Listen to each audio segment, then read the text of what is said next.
자기 남편에게 복종하기를 주께 하듯 하라.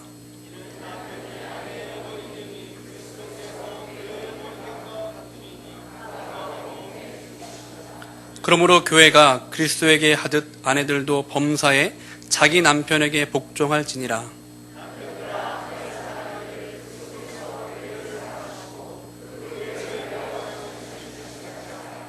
이는 곧 물로 씻어 말씀으로 깨끗하게 하사 거룩하게 하시고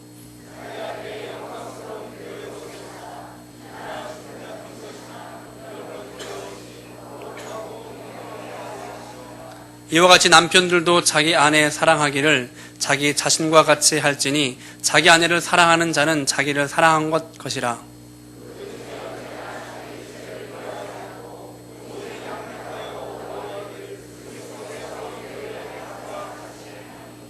우리는 그 몸의 지체임이라. 그러므로 사람이 부모를 떠나 그의 아내와 합하여 그 둘이 한 육체가 될지니. 아멘.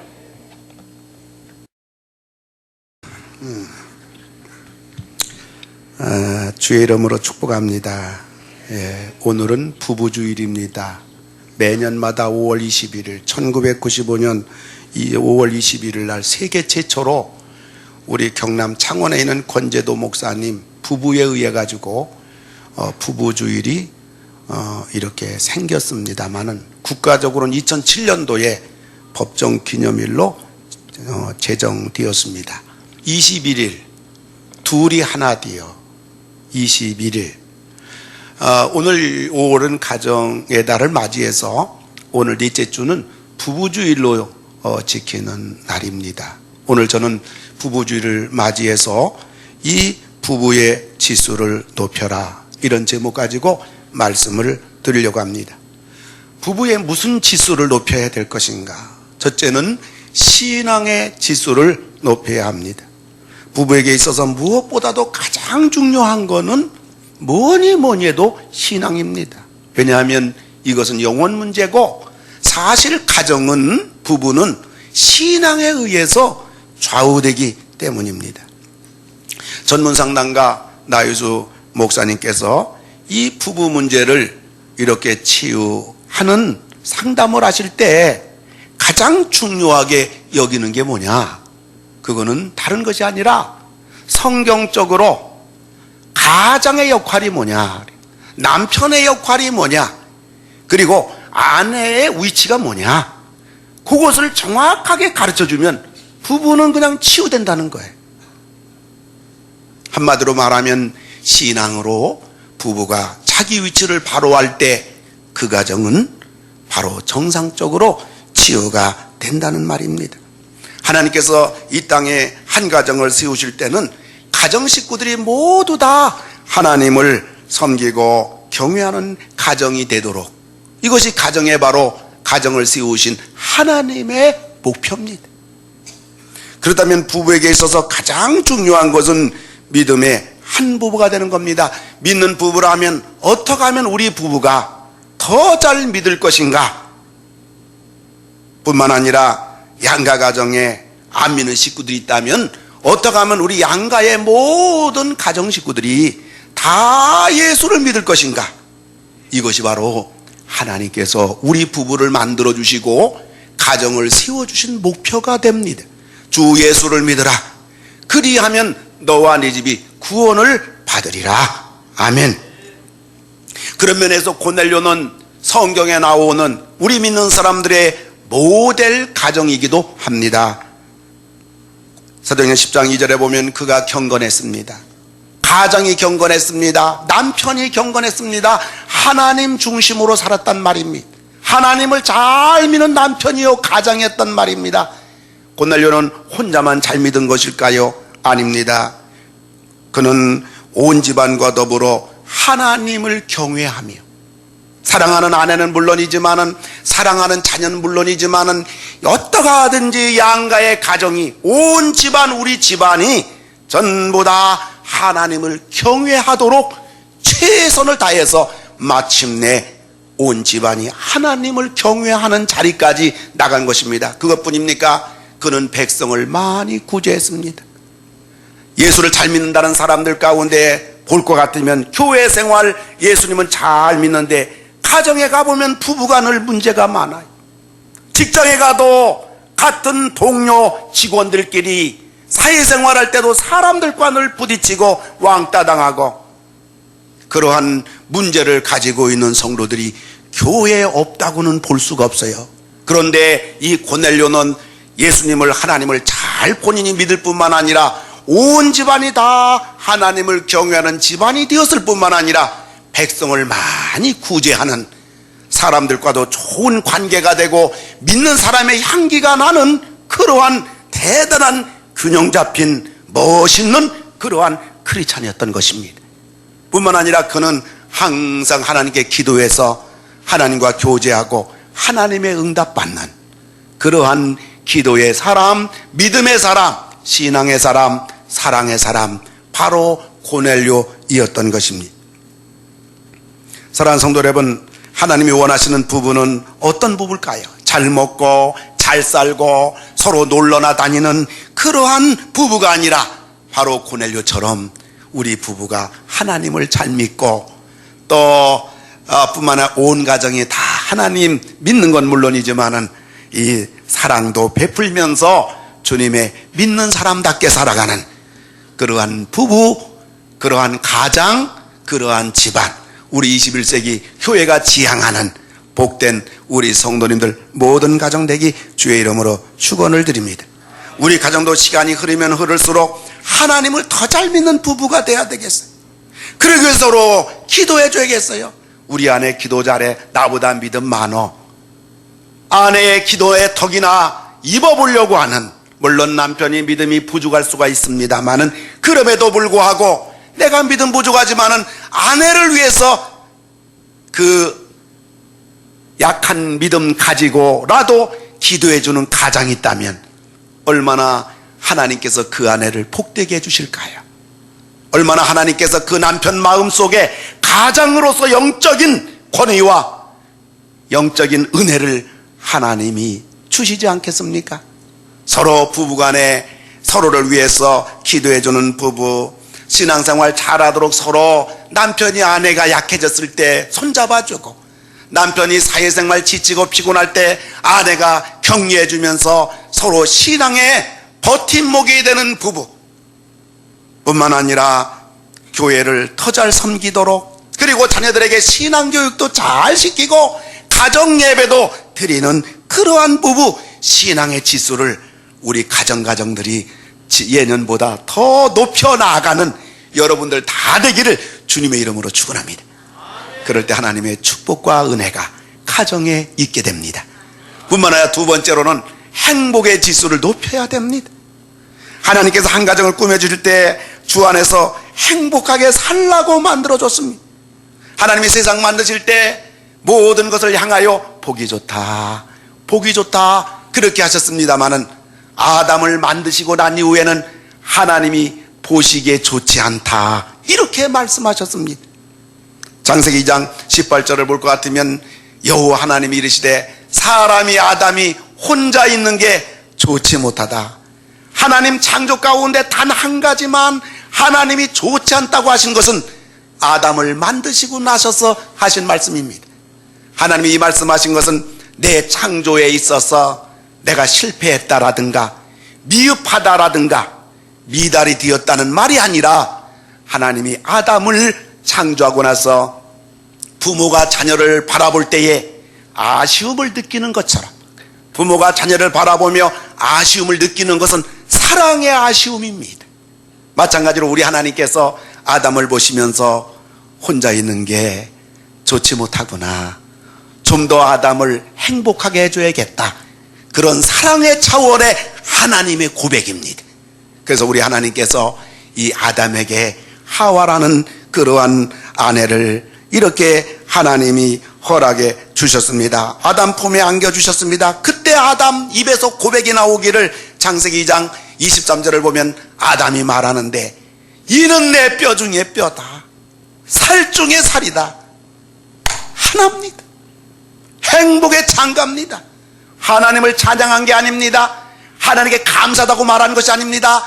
아담은 하와를 하나님이 주셨을 때 행복의 찬가를 불렀습니다. 우리 하나님께서 우리 가정을 보실 때, 우리 부부를 보실 때 바로 이와 같이 남편 입에서, 아내 입에서, 자녀 입에서 우리 가정이 행복의 찬가가 울려 퍼지도록 우리 하나님께서 우리 부부를 짝지어 주시고 우리 가정을 만들어 주신 줄로 믿으시기 바랍니다. 그러나 지금 이 시대 부부를 보시기 바랍니다. 행복의 찬가보다는 파괴의 소란함이, 그리고 사랑의 속삭임보다는 싸움의 고성이, 다정다감한 대화보다는 등 돌린 불행의 침묵이 가정가정마다 흘러차고 넘치는 것을 보게 됩니다. 물론 그렇게 하는데 다 이유가 있어요. 다 할 말이 있을 것입니다만은 우리가 꼭 기억해야 될 사실은 부부 문제는 남편만의 문제가 아니에요. 아내 문제가만이 아니에요. 언제나 부부는 마치 핸들 하나를 부부가 같이 잡고 먼 거리 여행을 떠나는 것과 같아요. 남편 혼자 핸들 잡은 게 아니에요. 남편도 잡고 아내도 잡은 거예요. 악셀도 남편이 누르고 있는 게 아니에요. 부부가 같이 누르고 있는 거예요. 브레이크도 부부가 같이 누르고 있는 거예요. 마치 부부라는 것은 먼 대해를 향하여 돛단배가 아내와 남편이 다 돛을 들고 이렇게 항해하는 것과 같아서 서로 그 잘 노를 저어갈 때 배는 앞을 향하여 전진하는 것과 같습니다. 그러므로 너 때문이야, 당신 때문이야, 당신 때문에, 이것은 결단코 우리 가정의 행복에, 그리고 하나님의 원하시는 뜻을 이룰 수는 없는 것입니다. 그렇기 때문에 처음에 잘 만나는 것이 생명입니다. 만남은 나의 선택사항입니다. 내 아내로, 내 남편으로 선택 안 할 수가 있어요. 괜찮아요. 그건 선택사항이에요. 그러나 만나 부부가 되었으면 이제부터는 선택사항이 아니라 하나라는 목표를 향하여 가는 필수사항이에요. 이제부터 배우자를 뜯어 고치려고 하는 것이 아니라 모든 고된 작업은 나로부터 시작되는 겁니다. 참아야 됩니다. 이해해야 됩니다. 기다려야 됩니다. 기도해야 됩니다. 배려해야 됩니다. 노력해야 됩니다. 전에는 세 번 제가 얘기하면 눈치껏 알아가지고 아멘 잘하셨는데 이제는 가만히 있는 게 좋은 걸 아시고 가만히 계신데, 저도 박시기 때문에 고집이 있어서 또 시작합니다. 부부는 나로부터 시작해야 됩니다. 참아야 되고요, 이해해야 되고요, 기다려야 되고요, 기도해야 되고요, 배려해야 되고요, 노력해야 되고요, 지혜로워야 되고요, 부부에 대한 책도 읽어야 돼요.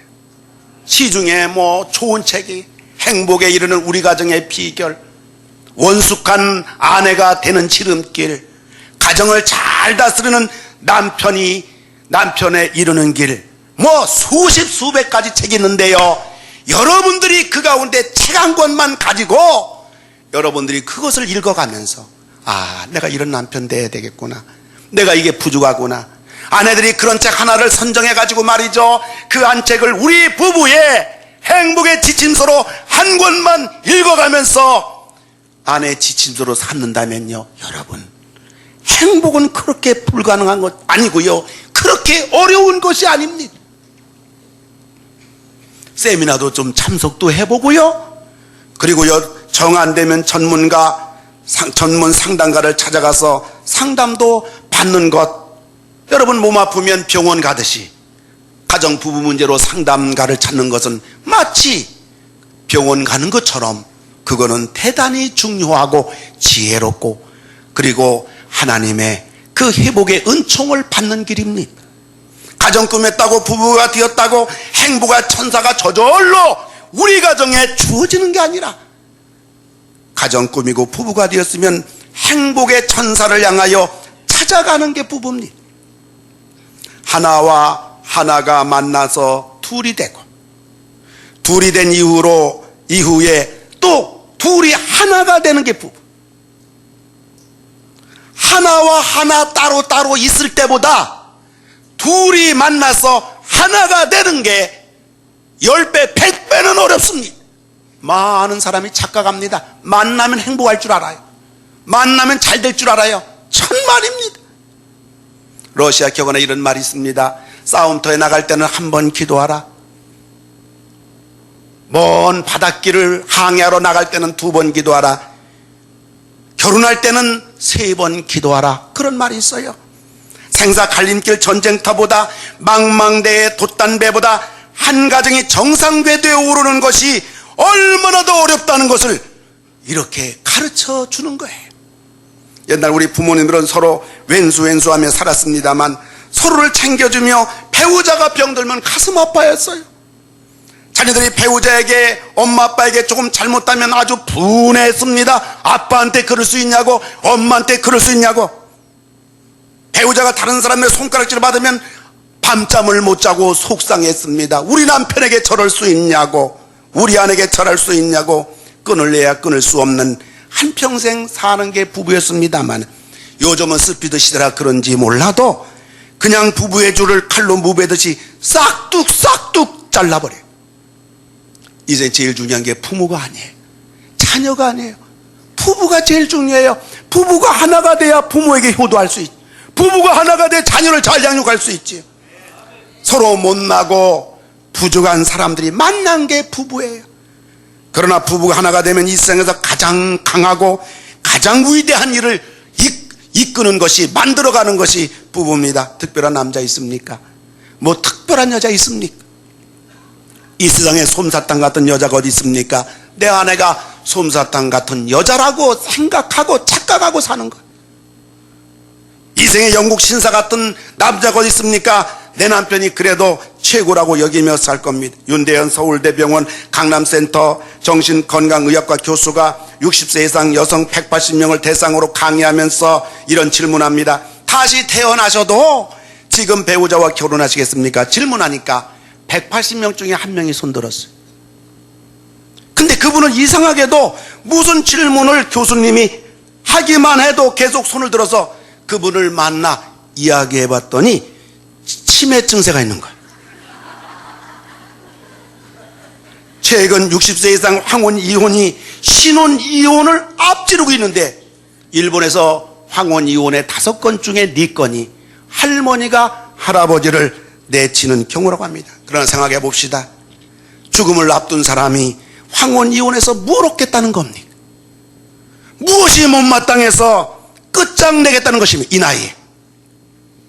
우리 보기에 행복한 부부가 떠도요 어느 가정이나 5가지 문제 앞에 걸림돌이 있습니다. 부모 문제입니다. 부부 문제입니다. 자녀 문제입니다. 건강 문제입니다. 물질 문제입니다. 문제 없는 가정이 없습니다. 중국에서 노예 목사님이 늦을 정도로 쓰렸다는 문자를 받고 어제 주일 준비 다 끝나고 저녁에 부천 성모병원에 병문안 갔습니다. 키가 180cm 이상 되고요. 몸무게 90kg, 100kg 됩니다. 뇌졸중으로 병상에 누워있는데요. 손발은 마비가 되었지 참으로 기가 막혀. 거구 남편 몸 하나 들 수 없어 이리저리 휘청거리는 사모님을 바라보면서 2007년도 MBC 아침 드라마 있을 때 잘해, 있을 때 잘해, 이런 생각이 들어요. 우리 부부가 같이 살 때 잘하고 건강할 때 잘하고 우리 부부가 있을 때 잘하고 이 모습대로 잘해야지.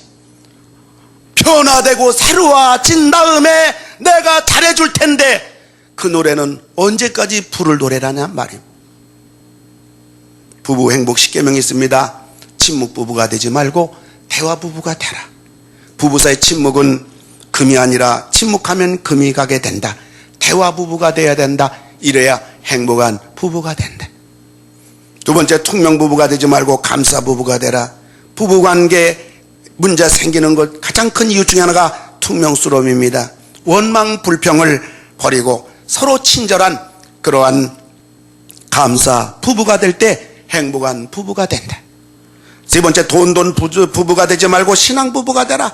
무엇이든 돈으로 연결시키는 부부는 문제가 생긴다. 돈보다 더 중요한 것이 서로를 신뢰하고 사랑하는 것이다. 금보다 더 값진 신앙 부부가 될 때 행복한 부부가 된다. 네 번째, 달달 부부가 되지 말고 화평 부부가 되라. 아무리 부부지간이라도 서로 꼬치꼬치 달달 볶아서는 안 된다. 서로 간에 안식과 평안을 주는 화평 부부가 될 때 행복한 부부가 된다. 다섯 번째, 외도 부부가 되지 말고 애정 부부가 되라. 부부간의 최악의 상태는 성적 탈선이요, 이상전 죽을 때까지 치유되지 않는다. 부부들이 잘하고 서로 용서하고 위로하고 감싸주는 애정 부부가 될 때 행복한 부부가 된다. 여섯 번째, 험담 부부가 되지 말고 칭찬 부부가 되라. 부부간 서로 간에 험담하고 비판하고 잔소리해서는 안 된다. 서로를 칭찬하는 칭찬 부부가 되면 행복한 부부가 된다. 일곱 번째, 따로따로 부부가 되지 말고 협력 부부가 되라. 상대방에 대하여 지나치게 간섭하거나 달달 볶는 것도 문제지만 무관심, 무간섭은 부부관계 그에 못지않는 위험한 일이다. 서로 보살펴주고 서로 도와주는 협력 부부가 될 때 행복한 부부가 된다. 여덟 번째, 폭력 부부가 되지 말고 치료 부부가 되라. 배우자를 물리적으로나 말로 위협하거나 제압하려고는 해서는 안 된다. 서로의 아픔을 감싸주고 치료하는 치료 부부가 될 때 행복한 부부가 된다. 아홉 번째, 무시 부부가 되지 말고 존중 부부가 되라. 사사건건 무시받고 살면 모든 일에 살 용기가 다 사라진다. 서로 인정하고 존중해 줄 때 능력이 생기고 행복해진다. 서로 인정해주는 존중 부부가 되라. 그럴 때 행복한 부부가 된다. 마지막 열 번째, 속임 부부가 되지 말고 진실 부부가 되라. 부부는 비밀이 없어야 한다. 서로 속이는 것이 많아지면 문제가 생긴다. 서로 마음껏 믿고 신뢰하는 진실 부부가 되면 그 부부는 행복한 부부가 된다. 여러분, 10가지 나눠왔습니다. 어려운 게 있나요? 우리가 못할 게 있나요? 너무 쉬운 겁니다. 누구나 할 수 있는 겁니다. 이 중에 우리가 한 가지 우리가 실천해 나갈 때 우리 가정에는 하나님이 주시는 은혜가 있고 우리 부부는 행복하고 살만 나고, 아무리 직장생활, 아무리 사업이 경쟁적이고 어렵다고 할지라도 부부 사이에 엔돌핀이 나오고 행복한 발걸음으로 집문을 나설 때 그 남편은 용기 백배하여 모든 것을 감당할 뿐만 아니라 아내는 집에서 어린 것 돌보면서 지치고 가정사에 피곤할지라도 남편과 함께 이 행복의 샘이 풍성한 사람은 아내는 어떤 것도 넉넉히 감당하고 승리하고, 그런 부부는 몸도 건강하고 마음도 건강하고 그런 가정의 자녀들은 잘 될 것이고, 하나님은 그 가정에 가와 만사성 하나님의 축복과 풍성함이 이루어질 줄로 믿으시기를 바랍니다. 오직 행복하게 사는 것만이 남는 겁니다. 그것만이 바로 사는 겁니다.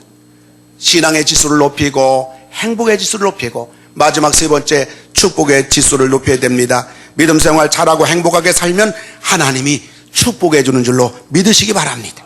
우리가 오늘 살기 힘들어도 하나님께 축복해 주시라는 믿음을 항상 간직하고 우리 자녀들이 잘 되리라는 그러한 확신을 가지고 자녀들을 바라보며 사는 우리 모든 성도들 다 되기 주의 이름으로 축원합니다. 축복의 문은 활짝 열렸습니다. 하나님의 축복을 마음껏 받을 수 있는 여러분 복된 가정, 행복한 가정 되기 바랍니다. 말씀을 맺고자 합니다. 좋은 아내, 나쁜 아내가 누군가, 이걸 바꿔 말하면 좋은 남편, 나쁜 남편은 누군가 소개하면서 말씀을 끝내려고 합니다. 첫째로, 좋은 아내는 천사같이 되려고 한다. 나쁜 아내는 자기가 천사라고 착각한다. 두 번째, 좋은 아내는 조그만 선물을 받고도 기뻐한다. 나쁜 아내는 뭘 사줘도 잘못 샀다고 늘 구박한다. 셋째, 좋은 아내는 집안이나 집 밖이나 똑같이 대해준다. 나쁜 아내는 밖에만 나가면 천사가 되지만 둘만 되면 다시 악마가 된다. 네 번째, 좋은 아내는 남편이 아픈 것 같으면 더 잘해준다. 나쁜 아내는 남편이 아프다고 하면 아플려면 혼자 조용히 아프라고 소리를 꽥꽥 지른다. 다섯 번째, 좋은 아내는 남편이 실직을 해도 격려하고 직장 찾을 때까지 같이 해준다. 그러나 나쁜 아내는 좋은 직장 다니는 남편도 구박을 해서 멀쩡한 직장을 실직하게 만든다. 여섯 번째, 좋은 아내는 남편이 이쁘다고 말해주면 즐거워한다. 그러나 나쁜 아내는 남편이 이쁘다고 말해주면 언제는 미워서느냐고 타구친다. 일곱 번째, 좋은 아내는 잠자는 남편의 손을 한번 꼭 잡아본다. 그러나 나쁜 아내는 혼자 잠이나 퍼잔다고 곤이자는 남편의 허벅지를 꼬집어 잠을 깨게 한다. 여덟 번째, 좋은 아내는 남편 월급이 오르면 같이 기뻐한다. 그러나 나쁜 아내는 남편 월급이 오르기 전에 신용카드로 자기 옷을 사버린다. 아홉 번째, 좋은 아내와 남편 사이를 갈라놓을 수 있는 것은 두 사람의 죽음밖에 없다. 그러나 나쁜 아내의 남편이 자유로워질 수 있는 길은 남편이 죽는 길밖에 없다. 10번째, 좋은 아내의 남편이 죽으면 그 이상 슬픈 일이 없다. 그러나 나쁜 아내의 남편이 죽으면 기왕 죽을 거 일찍 죽지 않고 재혼도 못하게 늦게 죽었다고 화를 낸다. 사랑하는 성도 여러분, 천국이 어디입니까? 죽어서 가는 곳이라면 그 천국은 너무너무 아쉽기만 합니다. 왜요? 천국 가면 우리 몸이 변화되기 때문에 기쁨도 희락도 우리 육체를 가지고는 못 누립니다. 인생이 살아야 70이고 강건해야 80이고 하나님이 특별한 장수의 복을 주셔야 90이고 희귀한 장수의 복을 주셔야 100인데, 그리고 부부의 만남, 이걸 통해서 우리가 한 세상 우리 부모 슬하에서 벗어나 사는 것인데, 천국이 어디냐고 우리 자녀가 물어본다면 엄마 아빠가 야, 천국은 바로 엄마 아빠를 봐, 우리 집이야. 그래? 철부지 우리 자녀들이 엄마 아빠 천국이 이렇게 좋아? 그럼 나도 예수 믿고 천국 꼭 갈 거야. 어느 가정에 시어머니 예수님 믿으라고 아무리 해도 안 믿겠다고. 왜 안 믿으세요? 이제도 믿으셔야죠. 아니요, 우리 며느리 얘기 들어보니까 예수님은 천국 간다고 하는데 우리 며느리가 천국 난 안 갈래요. 우리 시어머니가 천국 안 갈래요. 난 예수 안 믿어요. 불행이, 지옥이 어딥니까? 불행한 가정입니다. 우리 가정이 행복한 천국 같은 가정이 되어서 신앙의 지수가 올라가고 행복의 지수가 올라가고 축복의 지수가 올라가서 우리 자손들 다 부모 잘 만나가지고 하나님의 풍성한 축복받는 우리 모든 성도님들 가정 다 되기를 주님의 이름으로 축원을 드립니다.